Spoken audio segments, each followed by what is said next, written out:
మాకు ఆత్మగౌరవం లేదా? మేము మీలాక దొరలు కాకపోవచ్చు, కానీ మేము రైతు బిడ్డలమే కదా, మేము గౌరవంగా బతకాలని కోరుకోవడం తప్ప మా ఆడబిడ్డలు వాళ్ళ పిల్లల్ని చదివించుకోవాలనుకోవడం ఏమన్నా నేరమా? ఎందుకు అడ్డుకుంటున్నారు నువ్వు, నీ కొడుకు, నీ అల్లుడు అని నేను అడుగుతున్నాను. 12 నెలలు కానీ ప్రభుత్వం అప్పుడే దిగిపోవాలంటున్నాడు. 10 ఏళ్ళలో నువ్వు చెయ్యని పనులు మేము చేసినాం కదా. ఏం బాగలేదు పాలన. ఆయన కొడితే గట్టి కొడతాడంట. ఆయన కొడితే ఎంత గట్టి కొడతాడంట అంటే ఇక అది చెప్పనలవి కాదంట.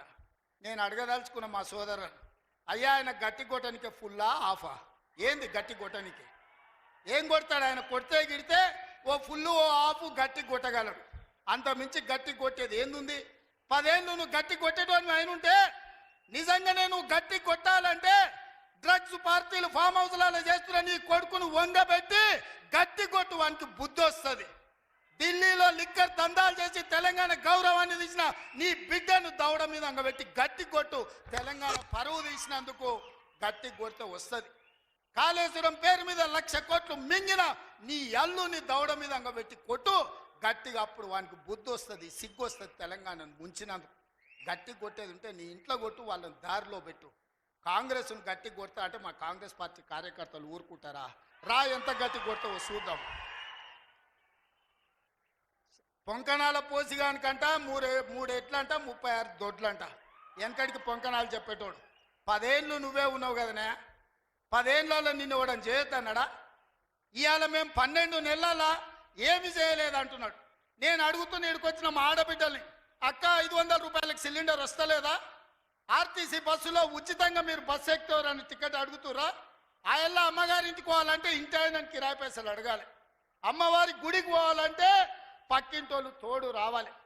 ఇవాళ 500 రూపాయల సిలిండర్, ఆడబిడ్డల కార్తీలో ఉచిత ప్రయాణం, 200 యూనిట్లు ఈరోజు ఉచితంగా కరెంటు, 25,50,000 రైతులకు 21,000 కోట్ల రూపాయల రైతు రుణమాఫీ చేసినాం.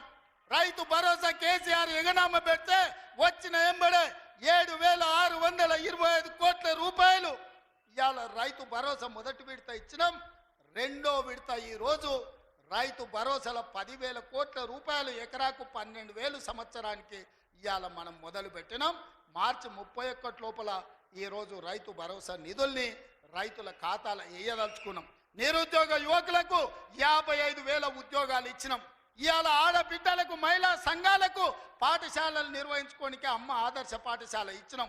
ఇవాళ పాఠశాల పిల్లలకు బట్టలు కుట్టే పని ఆడబిడ్డలకు ఇచ్చినాం. ఇవాళ 1000 మెగావాట్లు సోలార్ విద్యుత్తు ఆడబిడ్డలకు ఇవాళ నిర్వహించుకోవడానికి ఇచ్చినాం. ఇవాళ మహిళా సంఘాలకు 600 బస్సులు కొని ఆర్టీసీకి ఇవాళ కిరాయిలకు పెట్టే అవకాశం మా ఆడబిడ్డలకు ఇచ్చినాం. ఈ రకంగా చెప్పుకుంటూ పోతే ఈరోజు కొడంగల్ నారాయణపేట లిఫ్ట్ ఇరిగేషన్ మహబూబ్ నగర్కు తీసుకొచ్చినాం. 5,000 కోట్ల రూపాయలతో కొడంగల్ అభివృద్ధి పనులు, 1000 కోట్లు ఇవాళ నారాయణపేటలో అభివృద్ధి పనులు తీసుకున్నాం. పాలమూరు ప్రాజెక్టు పూర్తి చేయాలని ఇవాళ ముందుకు పోతున్నాం. ఈ రకంగా మేము వచ్చిన తర్వాత ఇంతకుముందే పొంగులేటి శ్రీనివాసరెడ్డి గారి నేతృత్వంలో ఆనాడు ఆగిపోయిన ఇందిరమ్మ ఇల్లు మళ్ళీ ప్రారంభించి నియోజకవర్గానికి 3,500 కాదు, అవసరమైతే 5,000 ఇల్లు ప్రతి నియోజకవర్గానికి 5 లక్షల రూపాయలు పేదవాడు ఇల్లు కట్టుకోవడానికి ఇలా ఉచితంగా ఇస్తున్నాం.